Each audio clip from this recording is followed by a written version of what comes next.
Teddy Bridgewater going to miss next season as well.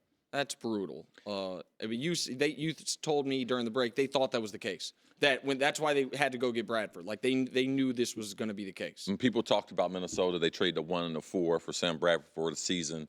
The reason why, because they thought it could be long term. They thought it was at least a minimum of a year injury.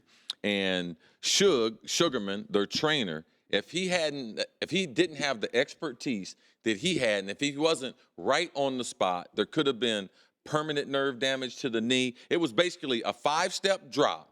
And when his right foot hit the ground, his knee went down on the ground. It was almost a total dislocation. So his knee folded inside, and there were guys at practice who were throwing up. There were guys who were crying.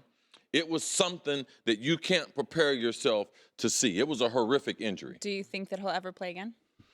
I think that he will play again. I think that he's getting the best medical attention, but I don't believe – I wouldn't be surprised if he didn't play for the Vikings ever again.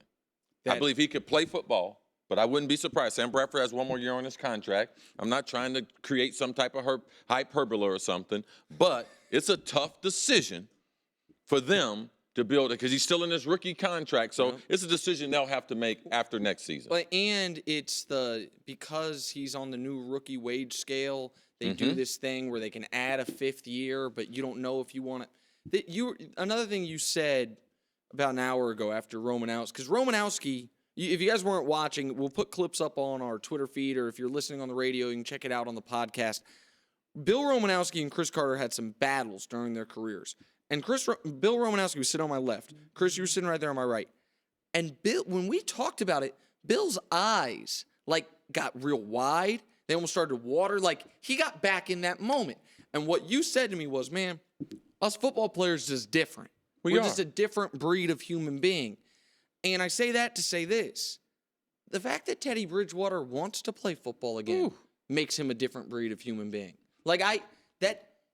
He was just stepping back and almost lost his leg, and he's going to do everything he can to come back from that to then go get hit some more. Not me, man. Did you ever have a moment when you got hurt and you thought, maybe I don't want to do this anymore?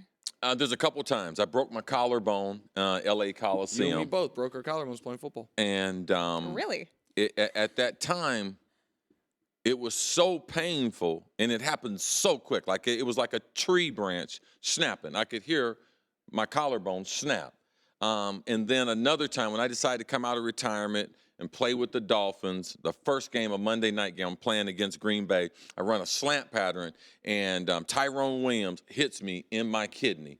And I could have swore he was Freddy Krueger. I could have swore he's just sliced my kidney. It felt like a knife going through hot butter on my back. And I was like, I hadn't felt anything like that.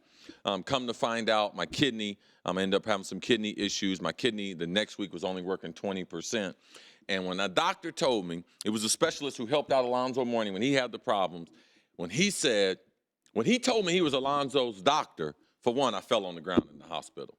And he was like, well, why are you falling on the ground? I said, man, you can't help me. I got to pray. And at that point, I really realized at the first time, man, I'm not going to be playing football much longer.